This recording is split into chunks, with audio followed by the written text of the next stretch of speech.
अगर आपसे कोई कहे कि उसका गांव शमशान घाट के ऊपर बना हो तो आप हंसेंगे, लेकिन हर एक घर में अगर एक खाली चारपाई पड़ी हो और कोई बताने को तैयार न हो तो आपकी हंसी अपने आप बंद हो जाएगी।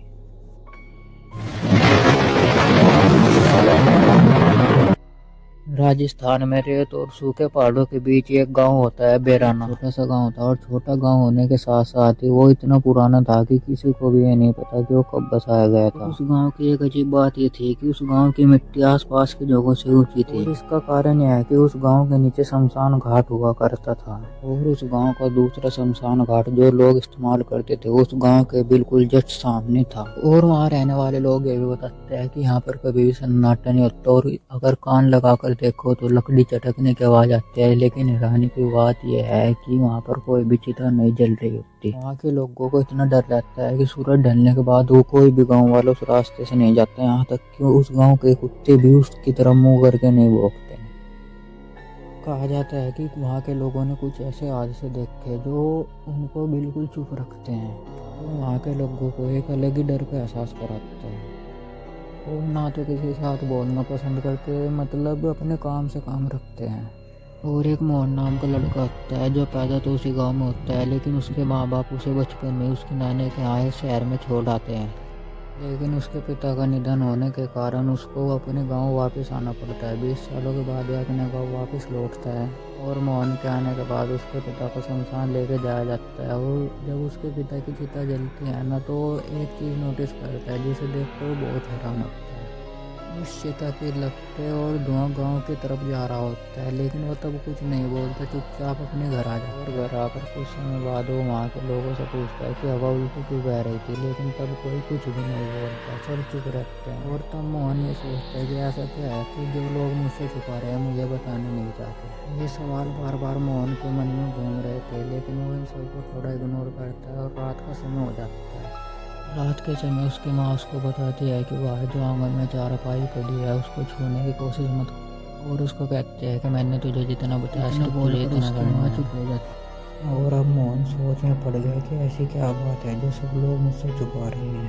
और फिर मोहन अपने बिस्तर पर जाकर सो जाता है, लेकिन रात के टाइम उसकी नींद खुलती है और उसको ऐसा लगता है कि बाहर आंगन में रखी चारपाई को कोई खींच रहा है। मोहन उठकर बाहर आंगन में जाकर देखता है तो जो चारपाई आंगन में रखी थी उसको मुंह शमशान घाट की तरफ हुआ रहता है।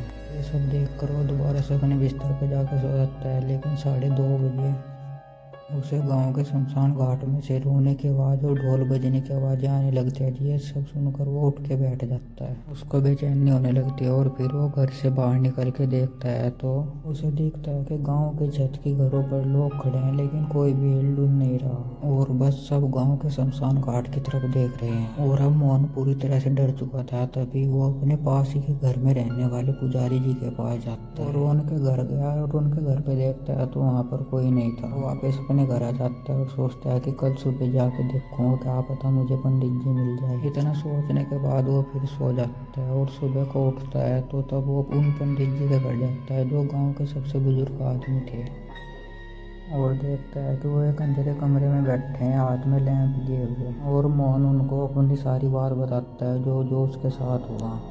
तो तब वो उसको बताते हैं कि एक शमशान घाट तो गांव के अंदर है और एक शमशान घाट गांव के नीचे दबा हुआ है। और उन्होंने उसको बताया कि सैकड़ों साल पहले यहाँ भी एक शमशान घाट हुआ करता था और यहाँ के लोगों के पास रहने की जगह न होने का कारण तो उन्होंने सोचा कि शमशान घाट पे घर क्यों न बना दे। और सोचते हैं कौन सा किसी को नीचे का दबाव सच पता चलेगा। तब से ही ये गांव शमशान घाट के ऊपर बना दिया गया था। इसीलिए हर एक घर में एक चारपाई खाली छोड़ी जाती है और जो खाली चारपाई नहीं छोड़ेगा वो ज़्यादा दिन तक नहीं रहेगा। ये सब सुन के मोहन पूरी तरह से डर चुका था और उसके हाथ पैर कांपने लगे, जिसके बाद वह अपने घर आ जाता है। और मोहन तय करता है कि वह पूरी रात जागेगा और देखेगा। और तभी 3 बजे किसी की हंसने की आवाज़ें आने लगी और ज़मीन भी खुद ब खुद हिलने लगी और जो चारपाई आंगन में रखी रहती थी वो भी हवा में उड़ने लगी। और अचानक से वो चारपाई नीचे गिरी और तभी मोहन देखता है कि उस चारपाई पर अचानक से कोई आके बैठ गया जिसका पूरा शरीर जला हुआ, आंखें लाल और गुस्से से भरी हुई थी। और वो मोहन को बोलता है कि अब तेरी बारी है। और हुआ भी कुछ ऐसे ही, जिसके बाद मोहन कभी भी शहर नहीं लौटा और अगली सुबह गांव में एक और चारपाई खाली रह गई। इस हादसे के बाद सभी गांव वाले अपना गांव छोड़कर लेकर कहीं दूर रहने चले गए और उस गांव में हमेशा के लिए सन्नाटा पड़ गया। लास्ट लाइन, अगर किसी गांव में हर घर में कोई चारपाई खाली है तो ये मत समझना कि वे मेहमानों के लिए होगी।